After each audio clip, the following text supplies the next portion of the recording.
tell you, it's really very fitting and appropriate that we talk about this relationship between Cleveland and Bratislava, because it's not only the sister city relationship, but I cannot think of any country in the world, frankly, that Cleveland has had more of an impact on than Slovakia and Czechoslovakia.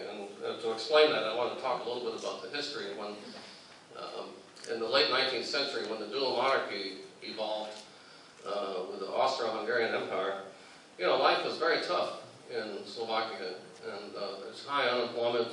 It was very tough. And so literally a third of the population emigrated to the United States.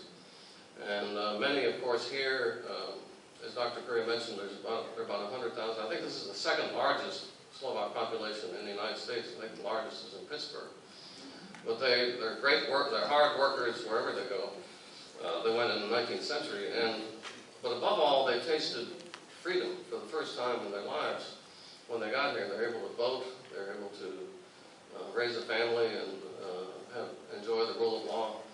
And so during the First World War, they got together here in Cleveland and decided that, you know, we need to advocate for independence and freedom in our home country. And so the consequence of that was the Cleveland Agreement of 1915, which I would consider to be the Czechoslovak version of our Declaration of Independence.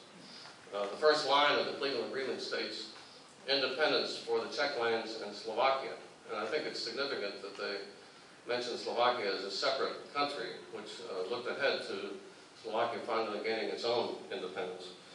So this is a very, you know, Cleveland has really played a key role in the freedom and independence of Slovakia. The Cleveland Agreement then was followed by the Pittsburgh Agreement of 1918, and then our President Wilson, of course, advocated for the self-determination of nations. And before, Mayor Toshnik, of course, knows this, but before World War I, Bratislava was called Pozsony in Hungarian and Pressburg in German. And then right after World War I, it was actually called Wilson City. Wilson City for our president, because it was really, he played a key role in the independence for Slovakia.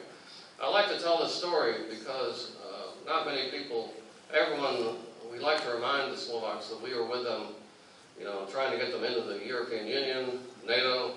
Before that, stood with them in the Cold War. Before that, OSS pilots in Slovakia. But I like to tell the story about how they were here. We stood with them 100 years ago, literally, for their independence.